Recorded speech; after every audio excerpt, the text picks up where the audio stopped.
नमस्ते, मैं Sanjana Sinha MA second year की स्टूडेंट हूँ और मैं भारतीय विदेश नीति पेपर के एक शीर्षक भारत और पाकिस्तान के संबंध के बारे में बात करूँगी। तो सबसे पहले हम भारत और पाकिस्तान के ऐतिहासिक परिप्रेक्ष्य को देखते हैं कि इनका इतिहास क्या रहा है।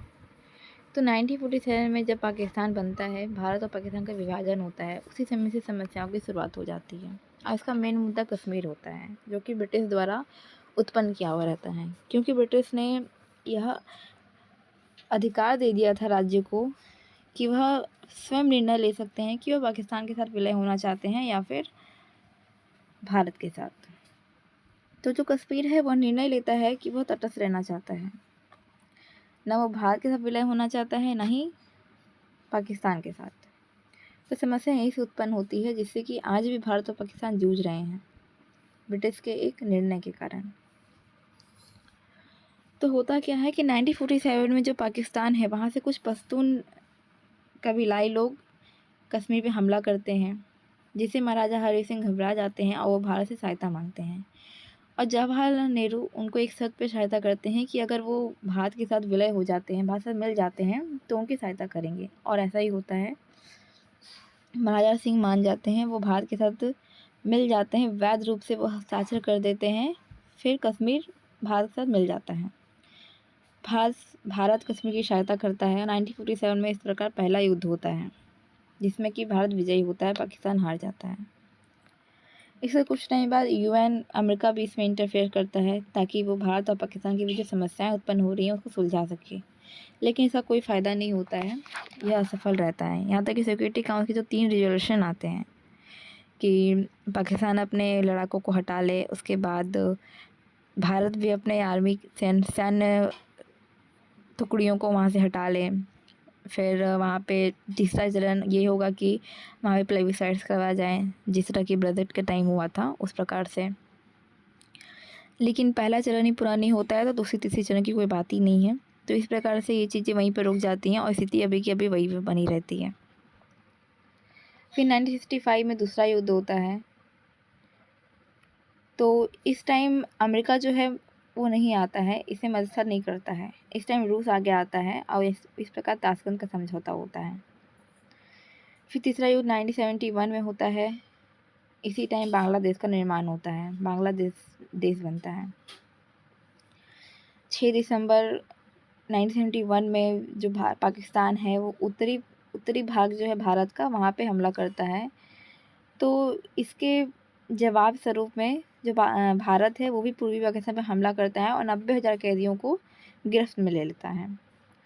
और वहाँ पे जो शेख मुजीबुर है उनको समर्थन कर देता है और वहाँ पे बांग्लादेश बन जाता है। इससे पाकिस्तान को बहुत बड़ा झटका लगता है। वो समझ जाता है कि उसे अब स्वयं ही ताकतवर बनना होगा। चीन और अमेरिका के समर्थन से बस नहीं चीज़ें सही होने वाली हैं। फिर 1990 में कारगिल का युद्ध होता है। इस प्रकार के शांति प्रयास भी होते हैं, जैसे शिमला समझौता, आगरा वार्ता, लाहौर बस यात्रा, जिसमें वाजपेयी जी खुद ही जाते हैं लाहौर बस से। लेकिन इन सब का कोई फ़ायदा नहीं होता, ये सब प्रयास असफल रह जाते हैं। तो इसके कंटेम्प्रेरी जो चैलेंजेस हैं वो क्या हैं? तो भारत और पाकिस्तान के बीच तो ऐसे कई सारे वार्ताएं हुए हैं, लेकिन उसका कोई परिणाम निकल के नहीं आ पाया है।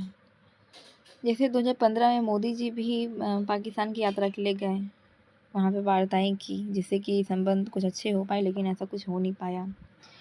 इसके बहुत सारे कारण हैं कि वहाँ पे जो सैन्य शासन वहाँ की जो गुप्तचर हैं, फिर वहाँ पे चीन का जो प्रभाव है, चीन कभी नहीं चाहेगा कि भारत और पाकिस्तान का संबंध अच्छा हो जाए, क्योंकि चीन का फ़ायदा भी उसी में है। फिर भी हाल में हम पहलगाम का आतंकी हमला देखते हैं, जिसमें कि वहाँ के जो टूरिस्ट हैं उनको मारा गया, उनके धर्म को पूछ करके। तो इसे देखते कि संबंध जो है और बिगड़ रहे हैं, ना कि बेहतर हो रहे हैं। तो पाकिस्तान की तरफ से जो लगातार सीमा पर आतंकवाद, घुसपैठ, ये सब होते रहे हैं, तो इससे जो दोनों के जो रिश्ते हैं हमेशा ही बाधा उत्पन्न होता है। भारत ने कई बार बातचीत का प्रयास किया, लेकिन ऐसा कोई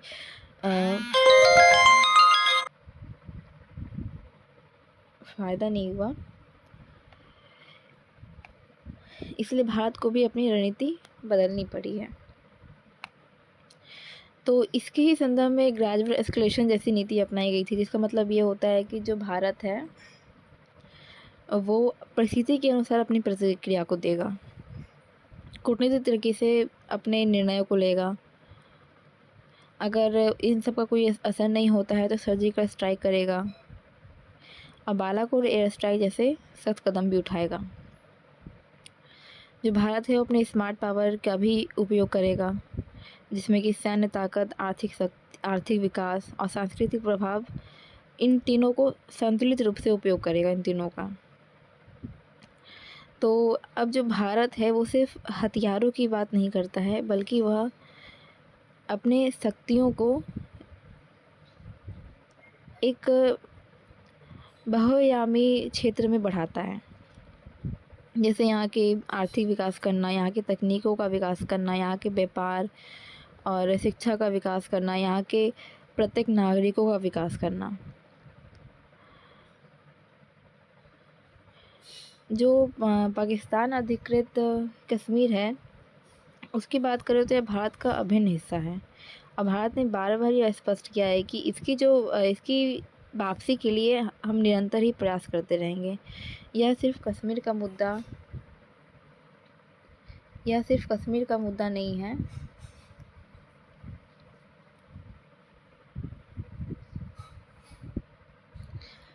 बल्कि यह हमारे राष्ट्र की संप्रभुता और सम्मान का प्रश्न है। तो 1994 में जो संसदीय प्रस्ताव हुए तो उसमें भी यही बात कहा गया था कि जम्मू कश्मीर भारत का अभिन्न हिस्सा है। हमेशा ही अंतर्राष्ट्रीय मंचों पे भी भारत ने कश्मीर पे अपना अधिकार को बताया है कि वैध रूप से जो कश्मीर है वो भारत का ही हिस्सा है। भारत भी हमेशा पाकिस्तान और उनकी गतिविधियों पर नज़र रखता है,